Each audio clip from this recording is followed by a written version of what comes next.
High friend, তোমরা নিশ্চয়ই ভাবছো যে কেন এই ড্রাই ফ্রুট কেকটা ক্রিম দিয়ে ডেকোরেট করছি। এটা একটা জন্মদিনের অর্ডার ছিল। এই ড্রাই ফ্রুট কেকটা দেখো খুব সুন্দরভাবে ডিজাইন করে দিলে জন্মদিনে কেকটা যখন প্রেজেন্ট হয় দেখতে কত ভালো লাগে। তোমরাও আমার এই রেসিপি দেখে একটা পারফেক্ট ড্রাই ফ্রুট কেক বানাতে পারবে, যেটা ক্রিসমাস সহ সারা বছরই তোমরা খেতে পারবে কিংবা অর্ডার নিতে পারবে। একটা সহজ রেসিপি, আর জন্মদিনে এইভাবে একটা কেক বানালে সকলেরই ভালো লাগবে। যারা ক্রিম কেক পছন্দ করেন না তারা তো অবশ্যই পছন্দ করবেন। এই কেকটা বানাতে ময়দা, চিনি, বাটার, ডিম, বেকিং পাউডার, ভ্যানিলা এসেন্স আর অরেঞ্জ এসেন্স লেগেছে। প্রথমেই ময়দার সাথে বেকিং পাউডার মিশিয়ে নিলাম, ভালোভাবে মিশিয়ে একধারে রেখে দিলাম। শুকনো বাটিতে ডিম ভেঙে নেব। দেখুন ডিমগুলো একটা আলাদা বাটিতে নিয়ে চলে এসেছি। আর একটা ইলেকট্রিক বিটার দিয়ে প্রথমে চিনির সাথে বাটারটা মিশিয়ে নেব ভালোভাবে। সমস্ত উপকরণগুলোই একসাথে মিশিয়ে নেব। ধীরে ধীরে বিটার চালাচ্ছি না, আগে মিশিয়ে নিচ্ছি, কারণ চিনিগুলো উড়ে যাবে চারিদিকে। তাই আগে ভালোভাবে একটু মিশিয়ে নিতে হবে বাটারের সাথে চিনি। তারপর বিটার কাঁটা ফুল করে 3 মিনিটের মতন ভালোভাবে বিট করতে হবে, যাতে বাটারের রঙটা সাদা এসে যায়, সাদা হয়ে যায়, চেঞ্জ হয়ে যায়। দেখুন খুব সুন্দরভাবে চেঞ্জ হয়ে যাচ্ছে। এইভাবে চেঞ্জ হয়ে গেলে পরপর করে ডিম মেশাতে থাকবো। প্রথমে 3 মিনিটের মতন বিট করে নেব ভালোভাবে। ধীরে ধীরে চারিদিক থেকে বাটারগুলো নিয়ে এসে আবার একবার বিট করব। ডিম দিয়ে দিলাম একটা। কখনোই একসাথে 2-3টে ডিম দেয়া যাবে না, একটা একটা করে ডিম দিতে হবে। একটা করে প্রতিবার ডিম দেব আর 5 থেকে 7 মিনিটের মতন বিট করব, আবার একটা করে ডিম দেব। এইভাবেই পুরো ব্যাটারটা মাখিয়ে নিতে হবে। ভীষণ ধৈর্যের কাজ, ধীরে ধীরে করতে হবে, তাড়াহুড়ো করলে হবে না।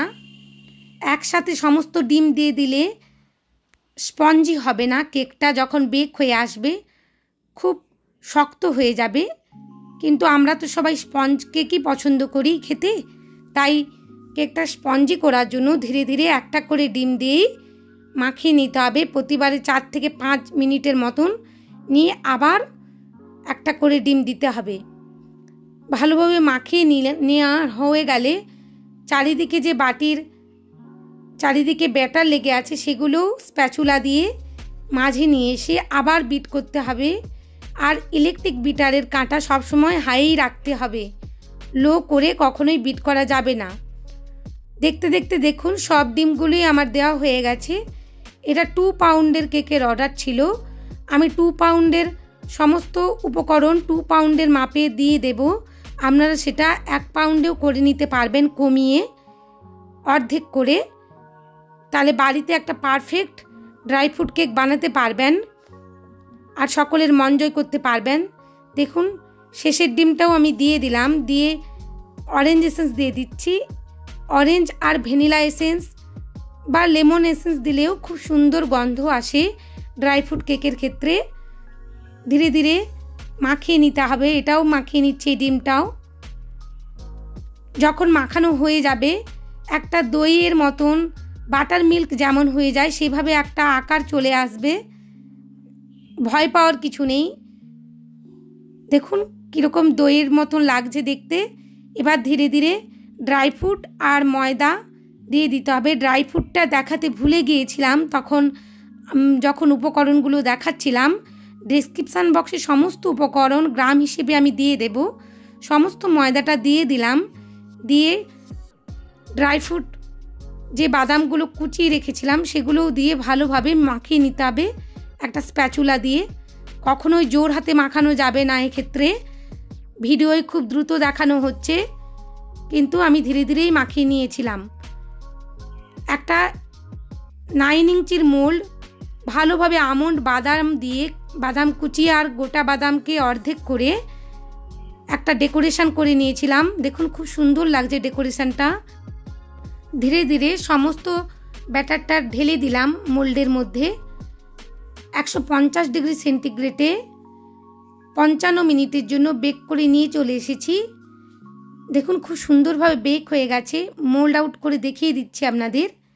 এটা যেহেতু একটা জন্মদিনের অর্ডার ছিল, ওনারা একটা ক্রিম কেকের সাথে এই কেকটা নিয়েছিলেন, তাই আমি চেয়েছিলাম একটু ক্রিম দিয়ে ডেকোরেট করে দেওয়ার জন্য।